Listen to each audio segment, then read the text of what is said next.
సాంబశివరావు గారు అడిగినట్టు కొత్తగూడెం ఎయిర్పోర్ట్ గురించి ఆల్రెడీ చర్చ జరిగింది. విజిట్ చేయడానికి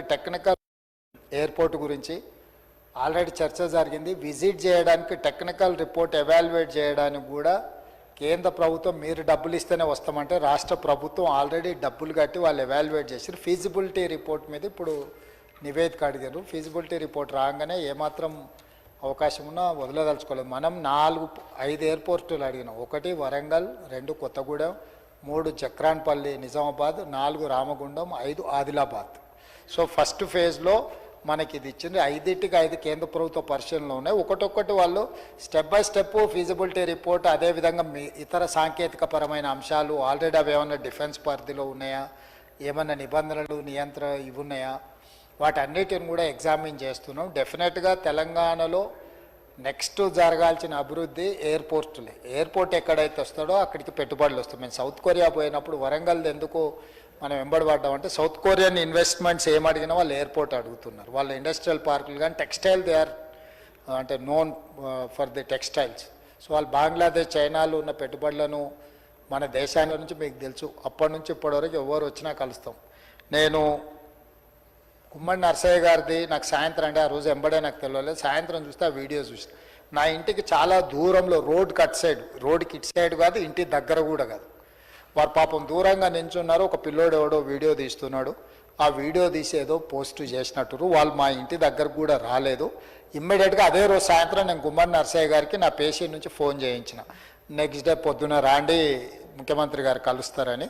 వారు మాట్లాడి నేను ఆల్రెడీ ఖమ్మం వచ్చేసిన, మళ్ళీ హైదరాబాద్ వచ్చినప్పుడు నేను వచ్చి కలుస్తా అన్నాడు. వారు చాలా ఏండ్లు ప్రజాప్రతినిధిగా పనిచేసిండ్రు. రెండవది వారు సొంతంగా ఏం అడిగే నాకు కమ్యూనిస్టులను కలవడానికి నాకు కొంచెం ఎప్పుడూ ఉత్సాహం ఉంటుంది. ఎందుకంటే సొంత పేరులు ఏం అడగరు. ఏదైనా పబ్లిక్ ఇష్యూ ఉంటే అడుగుతారు, చేయగలిగింది ఉంటే చేస్తాం, లేనిది ఉంటే వివరిస్తే అర్థం కూడా చేసుకుంటారు. కాబట్టి గుమ్మడి నరసయ్య గారి పట్ల కూడా ముఖ్యంగా ప్రజాప్రతినిధులు ఎవరైనా ఒకప్పుడు వాళ్ళు ఈ సభలో చాలా ప్రముఖ క్రియాశీలక పాత్ర పోషించిన వాళ్ళని ఎవరిని కూడా నేను ఎప్పుడు ఇగ్నోర్ చేయను. ఏదైనా అనుకోకుండా చిన్న జరిగినా ఎంబడే సర్దిద్దుకోవడానికి ట్రై చేస్తాం. అయితే ఈ సందర్భంగా నా ఆలోచనని కూడా సభ్యులతో పంచుకోదలుచుకున్నాను.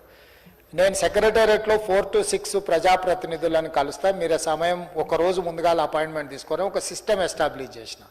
ఎవరో ఆ సిస్టమ్ ఫాలో అవుతలేరు. పొద్దున్నే 8 గంటలకు వస్తారు, నేను ఇంటి బయట ఉన్న వచ్చి కలువ అంటారు. కనీసం నేను బ్రష్ చేసుకుందామంటే కూడా టైం మీద నాకు అర్జెంటుగా పోయేది ఉంది, నువ్వు రా అంటారు. నేను సరే అని 8 గంటల ఆయన కలిసి లోపలికి పోగానే 8:30కి ఇంకొక ఆయన నేను బయట వెయిట్ చేస్తున్నా రమ్మంటాడు. సో ఇట్లా మీరు ఏ టైము ఎట్లా అనేది కాకుండా వచ్చేసి కలవమనడం వల్ల కొన్ని ఇబ్బందులు ఉన్నాయి.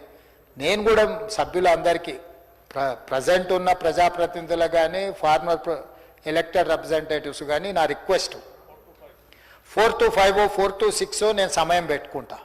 మీరు ఆ ప్రకారంగా అపాయింట్మెంట్ తీసుకొని ఒక 24 hours బిఫోర్ వస్తే నేను ఎంతమందికి ఇస్తున్నానో మా పేషెంట్ కూడా ఒక అవగాహన ఉంటుంది. మనం 1 hour కలచాలనుకుంటే 10 మందిని కలవగలుగుతాం. 5-6 నిమిషాలు ఒకరికి ఇచ్చిన. ఒకవేళ మనం 20 మందిని కలవదలుచుకుంటే 2 గంటలు ఇవ్వగలము. సో మీరు ఒక రోజు ముందు పేషీలు అడిగితే మీరు టైం ఫిక్స్ చేస్తాం. వీలైనంత వరకు మీకు కూడా మిగతా పనులు చూసుకొని 4 నుంచి 5 వరకు 6 వరకు పెట్టుకుంటే వారంలో ఒక 4 రోజులు మనం సెక్రటేరియట్లో కలుసుకోగలిగితే నాకు అక్కడ ఆఫీస్ వ్యవస్థ కూడా ఉంటుంది. అంటే ఆఫీసర్లు ఉంటారు ఇంటి దగ్గర, నాకు ఆఫీసర్ల వ్యవస్థ ఉండదు. నా పిఏలు నాకు సంబంధించిన వాళ్ళు ఉంటారు. మీరు కలిసిన మళ్ళీ నేను ఆఫీస్కు రమ్మనండో ఇదానో ఉంటుంది. కాబట్టి దయచేసి సంఘాలకు కానీ ప్రజా సంఘాలకు కానీ లేకపోతే ప్రజాప్రతినిధులకు కానీ మాజీ ప్రజాప్రతినిధులకు కానీ నా రిక్వెస్ట్ ఒకటే, మీరు 24 hours ముందు 48 hours ముందు అడిగితే 4 to 6 అని ఒకటి పెట్టుకుంటే సెక్రటేరియట్లో పెట్టుకుంటే ఆఫీసర్లు ఉంటారు, అధికారులు ఉంటారు. నేను ఏదైనా నిర్ణయం చెప్పడానికి ఉంటుంది. నాకు కూడా సమయాన్ని క్వాలిటీ సమయం మీకోసం కేటాయించడానికి ఉంటుంది. మిగతా టైంలో నేను ఏదైనా పని చేసుకోవడానికి ఉంటుంది. కాబట్టి దయచేసి దీన్ని ఎక్కడో ఒక దగ్గర పరిష్కారం చూపించాల్సిన అవసరం ఉన్నది. మిగతా వాళ్ళు కూడా సహకరించాలి. మా సొంత పార్టీ మిత్రులకు కూడా మా ఎమ్మెల్యేలు కూడా రిక్వెస్ట్, నాకేందనంటే 20 ఏళ్ళు అపోజిషన్లో ఉన్న వాళ్ళందరితో కలిసి పనిచేసి వాళ్ళందరూ సహకరిస్తేనే ఇక్కడికి వచ్చిన. ఆ ఇంటిమసీతో ఏంటంటే రాత్రి 12 పెట్టుకునే నేను పైన బెడ్రూమ్లో అంటే ఏముందన్న బెడ్రూమ్ కాడికైనా వచ్చి కూర్చొని మాట్లాడిపోతుంటాడు. ఆయనకు రానికే ప్రాబ్లం లేదు, నాకు అలౌ చేయడానికే టైం అన్స్కెడ్యూల్ అవుతున్నది. దయచేసి మీరు కూడా అర్థం చేసుకోండి. అట్లా 4 మా ఉప ముఖ్యమంత్రి గారు సూచన చేస్తారు 4 to 6 పబ్లిక్ అంటే ముఖ్యంగా రిప్రజెంటేటివ్స్కి వీళ్ళకి అంటే ఎలక్టెడ్ రిప్రజెంటేటివ్స్కి సమయం పెట్టుకుంటా వారంలో ఒక 4 రోజులు అట్లా పెట్టుకుంటే ఇదవుద్ది. నాకు కూడా కొంచెం స్పేస్ అంటే నేను అధికారులతో కూడా ఒక్కోసారి మనం మీటింగ్లోకి పోతాం, అందరు అధికారులు ఉంటారు, మిగతా ఎవరినో పిలుచుంటాం. నేను లోపడుకోగానే బయట వచ్చి ఒక ఎమ్మెల్యే గారు కూర్చొని ఉంటారు. నాకు లోపల స్లిప్ ఇవ్వడానికి కూడా కొంతసారి వెనక ముందు చేస్తారు. స్లిప్ ఇచ్చినా లోపల వాళ్ళు విదేశాల నుంచి ఏదో పెట్టుబడి పెడతామని వస్తాం, వాళ్ళకి ఏదో ప్రోగ్రామ్ షెడ్యూల్ వేసుకొని వచ్చి ఉంటారు. ఆ సమయంలో ఏమవుతుందంటే కొంత ఆలస్యం అయితే మమ్మల్ని 2 గంటలు అధికారులతో లోపల కూర్చొని మమ్మల్ని బయట కూర్చోబెట్టాను, మేమంతా లేకుంటేనే ముఖ్యమంత్రి అయ్యండి అని బయట ఉండే ఛాయ్ ఇచ్చే వాళ్ళతో చెప్తుంటారు మా వాళ్ళు. సో అంటే వాళ్ళ ఆవేదన కరెక్ట్, వాళ్ళందరూ ఉంటేనే నేను ఉన్నా. కానీ ఇప్పుడు ఆ ఉన్నది నేను ఏదైనా చేయడానికి కదా, నేను ఎవరికైనా ఆదేశాలు ఇవ్వాలి కదా, నాకు కూడా ఆ క్వాలిటీ సమయము ఎవరికైనా ఆదేశాలు ఇవ్వడానికి కూడా సమయం కావాలి. కాబట్టి ఇప్పుడు మీరు కూడా ఎమ్మెల్యేలు, మీ కాన్స్టిట్యున్సీలు ఉన్నాడు పొద్దుగాల 5 గంటలకు వచ్చి 6 గంటలకు వచ్చి మిమ్మల్ని నిద్రలేపి కిందికి రమ్మంటే మీరు మండల స్థాయి నాయకుడికో లేకపోతే గ్రామ స్థాయి నాయకుడికో మీకు కలవడానికి ఏ రకమైన ఇబ్బందులు ఉంటాయో నాకు కూడా కొన్ని ఇబ్బందులు ఉంటాయి. నన్ను ఫోన్ ఎత్తలేదని అప్పుడప్పుడు అంటారు. అప్పుడప్పుడు మండల స్థాయి నాయకుల ఫోన్లు మీరు కూడా ఎత్తారు. మీరు నియోజకవర్గంలో మీకు కొన్ని సమస్యలు ఉంటాయి, రాష్ట్ర స్థాయిలో సేమ్ అవే సమస్యలు లాక్కుంటాయి. మనందరం ఒకే వృత్తిలో ఉన్నాం, మన వృత్తి సేమ్, మన ప్రాబ్లమ్స్ సేమ్.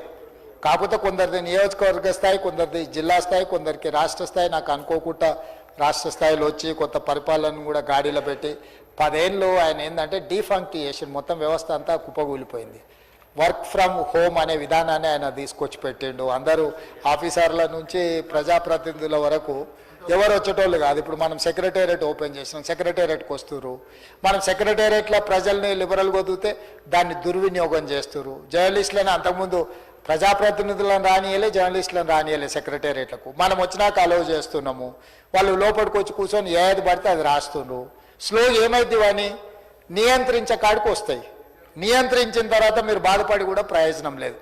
ఎథికల్గా మనం కొన్నిటిని మనం సొంతంగా స్వీయ నియంత్రణ అంటారు కదా, దాన్ని కొంత పెట్టుకోవాల్సిన అవసరం ఉంది. స్వీయ నియంత్రణ లేకపోతే సమయపాలన జరగదు, సమస్యలకు పరిష్కారం జరగదు.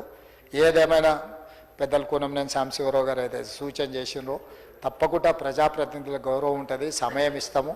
పేషీలు ఉండే అధికారులతో కొంచెం కోఆర్డినేట్ చేసుకొని ఇంకా నేను జాగ్రత్తగా పనిచేస్తున్నాను. కానీ అది సిస్టమేటిక్గా లేదనే సూచన ఉంది. డెఫినెట్గా వాటిని తీసుకుంటాను.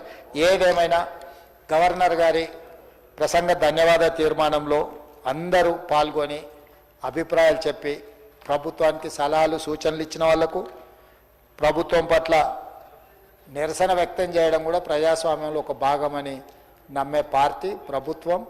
దీన్ని ఏకగ్రీవంగా మీరు ఆమోదించి భవిష్యత్ కార్యాచరణకు సభను ఇంకా ఆదర్శంగా నడుపుకోవడానికి సహకరించాల్సిందిగా కోరుకుంటూ దీన్ని ఆమోదించాల్సిందిగా తమరి అనుమతి కోరుతున్నాను అధ్యక్ష. ధన్యవాదాలు.